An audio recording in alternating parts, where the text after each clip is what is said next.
We understand that Manchester United are edging closer to the signing of MBEUMO. The talks between the two clubs over a deal that's worth about 60 million. They're progressing now, and actually Manchester United ideally want to confirm MBEUMO before they return for pre-season on July the 7th. He's already agreed personal terms with them, and actually, they've already paid 62.5 million for Matheus Cunha.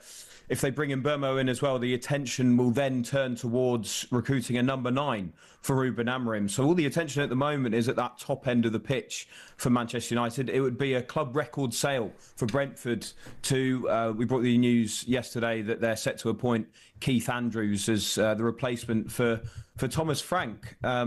So yeah, at the moment, that deal is edging closer for MBEUMO.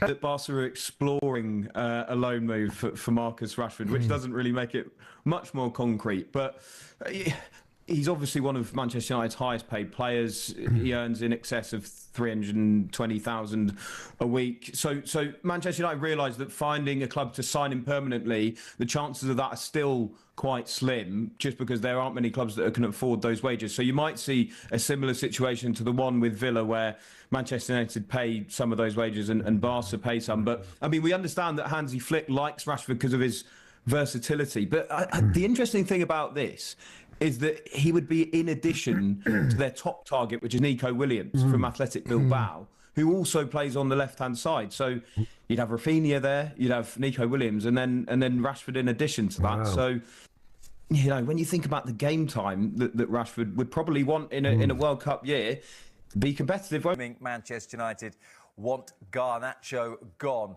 Alejandro Garnacho's Manchester United future looks to be over, particularly after one of his holiday pictures included him wearing a Marcus Rashford Aston Villa shirt.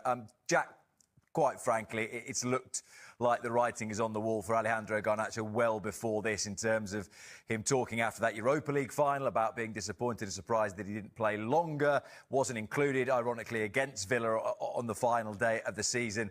I think he knows before he's put this shirt on that he's done at United, doesn't he? Yeah, we've all known from some time which way it's going, really. I think the last cruel blow almost was taking him on that post-season tour, where he looked incredibly unhappy and caused a bit of trouble, I think, along with a couple of other players. It's quite a sad ending from Garnacho, I think, really. He's clearly a very talented player, and having come through to some point the academy, he's someone that the fans would have absolutely latched on to, someone that can make a difference in games. He's obviously not been as consistent as everyone would have liked, but it's clear that there's a talent there, and for the right price they will absolutely have a market for him. But these are the sort of players that Manchester United should be harnessing and building the future around. And it just feels like, whether it's the player's attitude or not, but you've had issues with Sancho, Rashford, Garnacho over the last few years now, and whether it's all, it might be too much of a coincidence for all three of them to have a serious attitude problem. It must be something to do with the way the club are managing these players and looking after them, and whether it's in terms of the discipline around them or anything like that, is something they need to get a handle on, because these are some clearly talented players that will be playing elsewhere and will make Manchester United look a bit silly if they go on and succeed incredibly elsewhere. But I think